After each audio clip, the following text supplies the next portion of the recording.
You might think that I planted Cleo here for this video, but nah, she is here of her own accord.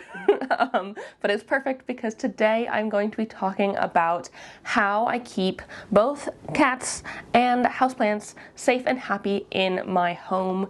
I get this question all the time. So many people ask me how I keep everyone safe in this situation, and to be honest, I feel like I am quite lucky, but I have done quite a few things as well to mitigate the risk on all sides for both my cats and my plants when having both in our pretty small flat in London. So today I'm going to be sharing with you some tips and tricks I've learned over the several years I've had cats and houseplants in the same space, and try and make the experience a little bit easier for you if you are trying to have both or if you're struggling at all. Before I get into it, I want to say, if you're new here and you don't know me already, hi, my name is Emma and I make houseplanty content all over the internet. So if you want to follow along with my houseplanty journey and maybe learn something along the way, stick around, watch some more of my videos, and subscribe to my channel. If you are not new here, welcome back. I really appreciate it. First up, quick disclaimer, because I have experience with cats and plants, that is specifically what I'm going to be talking about today, though a lot of these tips could also help with things like dogs or other animals that you have running about in your home that could come in contact with houseplants. So keep that in mind. This is not just for cat lovers, it's for all pet lovers, but I'm going to be saying cats because that's what I have. Wee bit of backstory just to say why I'm qualified to give this information. So I got into houseplants before I got any sort of pets, and so it might be slightly different if you get into houseplants afterwards, but I think either way these tips are going to be very helpful. So I got into houseplants in 2018, 2019 time, and we got Cleo, our first cat, in 2021. So I already had a good chunk of houseplants at that time, and she was one, I think, when we got her as well. So she was not a kitten. And during these past few years, we've been so lucky that Cleo's never really been interested in plants. Occasionally she has gone for a few. I can talk about that a little bit later when it comes to preferences. She does have a type of plant that she likes the best, and she will almost always go for those. But for the most part, she doesn't really mind being in a space with the houseplants. She's got her special spaces, the plants have theirs. They can live in conjunction just fine. And then 3 months ago, we adopted a kitten. And I'm gonna be honest with you here, that was so much more difficult than we expected in terms of dealing with him and the plants. We've had casualties, we've had some scares, and it's been overall a lot more stressful than we thought it was going to be. And so I feel like I'm more equipped to share my experience now that we have had a kitten and plants. I mean, they're just so much more curious and rambunctious, and they're exploring the world. They're experiencing the world for the first time. And I'm sure Cosmo's curious why the heck there's a jungle in our home. So it's been a learning curve, and I wanted to share my thoughts with you on this. First off, I want to say most houseplants are toxic. Full stop. And if I didn't have any toxic houseplants in my home, I would have very few plants. Most of the plants I have in here are toxic if ingested. A lot of them are very mildly toxic and aren't going to cause massive issues to my pets, but there are some in my home that are much more toxic. Things like peace lilies, those are very dangerous for your pets. If they even get ingest the pollen or something, it can be very, very harmful. So be careful with things like those, and be careful with your plants in general. But also, even if your plants are pet safe, I want to keep my plants happy and healthy and not full of chewed up bite marks. You know, it needs to be a safe relationship for everybody involved, including my houseplants. And so the first, and I'd say probably the easiest thing to do, is keep your houseplants out of reach of your cats or pets. Simple as that. It could be as easy as putting all of your plants in a room that your pets don't have access to. I know some people who do that. Or swapping all the toxic plants for pet-safe plant alternatives. I personally couldn't do either of those things in my home, and so instead I brought plants up high out of reach. I know some cats want to climb up everything and anything they can get their little paws on, and so some shelves work better than others, but I have several high up shelves in my bedroom, which was primarily Cosmo's space, especially at the beginning when we were getting our cats adjusted to each other. And it was the room he was locked in without supervision, and so I needed to make sure that space was very, very, very safe for him. And there are still toxic plants in that room, but he cannot reach them. They are either hung up high, up on high shelves, and they might trail down, but I've like hung them back up, or they're locked away in my Acrobar cabinet or my pawn box. Like, he doesn't have access to them. He cannot get in there to get them and eat them, and that was the safest thing we could think of. For a while, I tried putting these plastic sheets that we got them as like door protectors, but I had these like acrylic sheets that I put up over my plant shelves, but because they didn't go all the way up to the top, he decided that he wanted to make the shelves his space and eventually was able to jump up on top of them, and it was at that point I had to really clear out my plant shelves in the bedroom and make it so the only plants in that space were cat-safe, non-toxic things. In that space now, I do have a bunch of Hoyas. I'm not going to go into all of the pet-safe plants because it's a huge long list. I will link I think it's the ASPCA list down below in the description if you want a full list of, I feel like it's a toxic and non-toxic, if you want a full list of plants and whether or not they're toxic, the link is down below in the description. But Hoyas are one that are safe and are perfectly fine if Cosmo were to nibble on them. He doesn't seem to be that enthralled with them. I don't think he's really gone for them in any real way. So ever since I changed those shelves over to be all non-toxic, he only has access in that room to non-toxic plants. He can't get to, and he doesn't really try to go for any of the plants that are on the higher up shelves. You can also use things like IKEA cabinets or greenhouse cabinets, plant grow tents, terrariums, prop boxes, cloches, all of those kinds of things to keep your plants protected.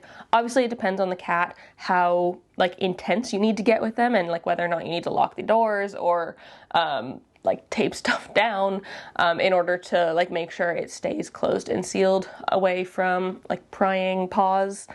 But I find that has worked really well for me and our cats, especially since Cosmo is still sort of getting the lay of the land in our home.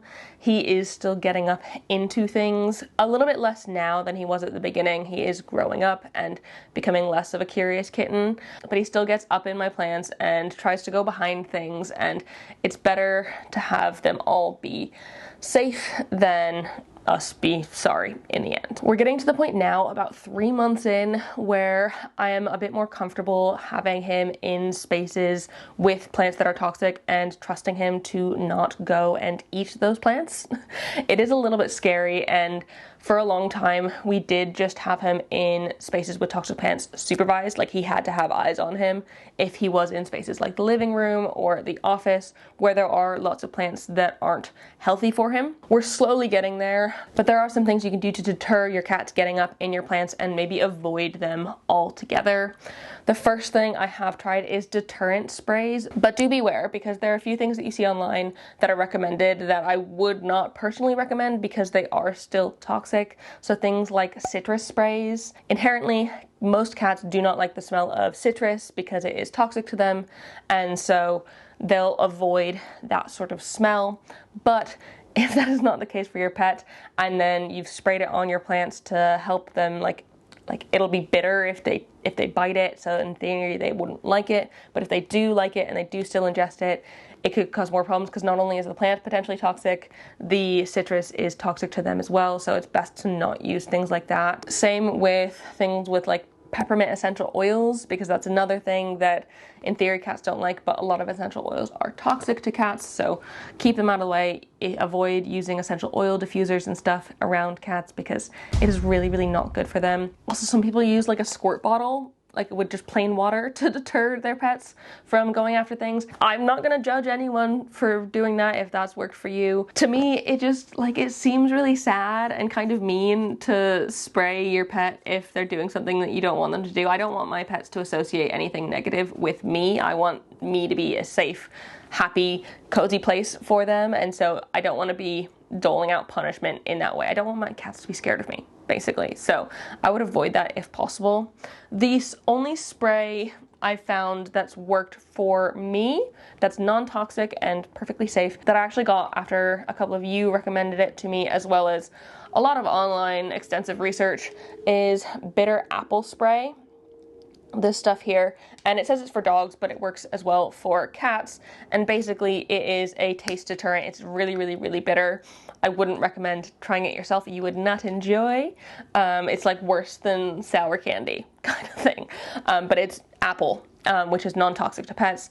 And I have heard online or on some like Reddit forums that some pets don't react to it. Luckily, I've found that like after spraying pretty much every plant in this area and a lot of the plants throughout my house, Cosmo doesn't really seem to like go after those plants anymore. He was very, very curious, and he has given things nibbles, unfortunately, but anything that I've sprayed this on, he might have given it a nibble once, but the bitterness has caused him to not like it anymore, and so that's worked pretty well. I think I've used about half this bottle at this point, and it's just like, you do have to keep putting it on. It does eventually like wear off, so you do have to keep going with it, but I mean, it's worked perfectly fine, and I don't think it was very expensive, so I would recommend this if you are looking for a deterrent spray specifically. Another option that's been commonly recommended to me was cat grass, aka giving your pet their own plant so they can have something to munch on that's theirs, so then they don't go after my other plants. Something about this seems a little bit counterintuitive in my brain. I have tried it. I've grown cat grass, and both the cats liked it, so they did go and eat it. I don't know if I'll continue with it though, because for some reason it feels like a gateway plant in my brain. Like, what's to stop them from then learning that like they can eat the plants? I've given them a plant, they can eat it, so why can't they eat the rest of them? Like, how can they tell the difference? They're little pets. I feel like they don't have complex enough thoughts to realize that this is theirs and all of the others aren't. So, I mean, I know cats are very smart, and dogs as well, but I don't know if they're that smart. So I don't know if I will continue doing that. Maybe it's something that I'll bring out every now and then. I'd love to hear your stories with it, whether it worked or didn't work, because like I've heard both sides to the coin. I have also noticed that my cats have preferences when it comes to plants, so I do tend to shy away from plants that have sort of like long grass-like textures, things that, I don't know, they look like toys. To me, they look similar enough to cat toys that I can see why my cats go after them. And so I tend to avoid things like Dracaena, where they have those long, skinny leaves. The dragon tree more so than the corn plant ones, but I've pretty much stopped collecting Dracaena entirely because I know that my cats will go after them, and they are toxic to cats, so I just avoid it. That's the easiest way to do it, avoid it. But things with sort of like big, broad, wide leaves, I found that both Cleo and Cosmo don't really go for them at all. They're not really interested, which is good. It means that they're not gonna go after things like my philodendrons here. Even though they're in spots that they can totally have access to, they don't really. Cosmo does have a preference for alocasia for some reason. I don't know why, and so that's something that I need to be aware of and careful of, and just like keep an eye on him when he's in spaces around alocasias. But I keep most of my alocasias in a cabinet anyways because they like higher humidity conditions, so it's not really something I have to worry about too much. I know some cats as well have issues with like digging around in soil, or even unfortunately using plant pots as toilets. That sucks. I'm so lucky that neither of my cats are really interested in that at all. Cosmo will get in some of my bigger plant pots, but not really like use them as a toilet or dig about, which is good. The best thing to avoid that is to make sure your cats have clean litter boxes. They need a nice safe place to go to the bathroom. But you can also use things like top dressing on your plants or stones to kind of take away the soil aspect, because I feel like cats are going to be less likely to like dig around in like rocks than they are in like soil and dirt. So you can do that. I have also heard of people using like tinfoil or forks to deter their pets from their plants. Again, I'm not going to judge you if that's something that's worked for you, but I personally wouldn't do that because I don't want to be like scaring my pets or poking them as a form of like deterrent. I don't know, it feels mean And I don't know if I'm just too soft, but it feels mean. So I personally wouldn't do it with my own like pots. I would rather do like the top dressing method than forks. I'm also really lucky in that neither of my cats are particularly malicious when it comes to like knocking things off of like counters, so I haven't really had any issues with them knocking plants over on purpose. Occasionally, if they're getting up in plant shelves, I will have a casualty. A plant will fall every now and then. That is totally normal and not something I can really blame them for. It's just them getting up in places that they're probably not supposed to. So maybe I can blame them for it, but you can stop that by using things with like heavy bottomed pots, like a heavy ceramic or cement or terracotta pot. The heavier they are, the less likely they are to tip over. Also, you can use some things like museum putty to stick your plant pots down and make it so they can't be knocked off or pushed around. That can also work for other things in your home if your cats are prone to being a bit, you know, the classic, I'm just gonna push anything off of the shelf cat sort of thing. In the end, I'd personally rather distract my cats from planty areas with play or cuddles or things, just to show them that the planty areas in my home just aren't as fun as the non-planty areas or hanging out with me.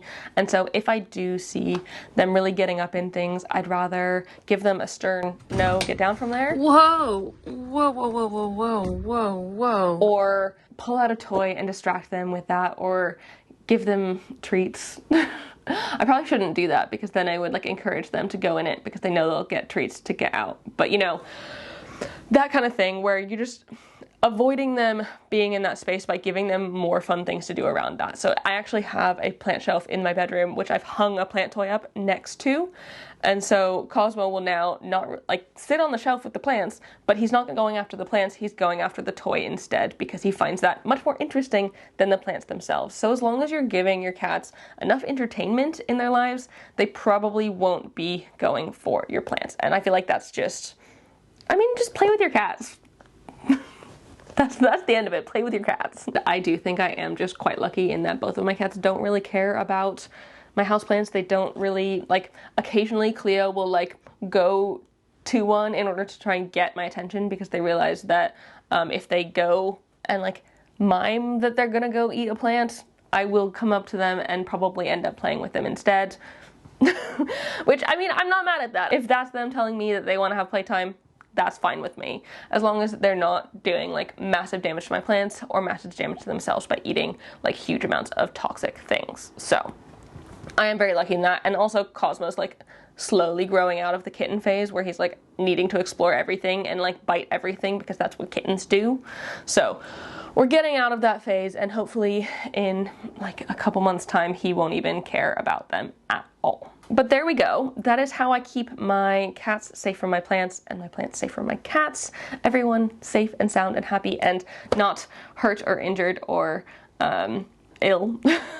If you have any other tips or things that have worked really well for you, pop them down below in the comments so this can be a resource for others who are kind of dealing with this issue. Otherwise, thank you so much for watching. I really appreciate it. If you like this video, please give it a thumbs up down below and leave a comment on other houseplanty things you'd like me to talk about in the future. If you want a cat-safe plant list from me, I have done some before. I'll pop them down below, but I can do more as well. Let me know if you want more of that down below in the comments, and subscribe for more. I hope you're having a fantastic day, and I will see you in the next one. Don't forget to keep growing. Bye!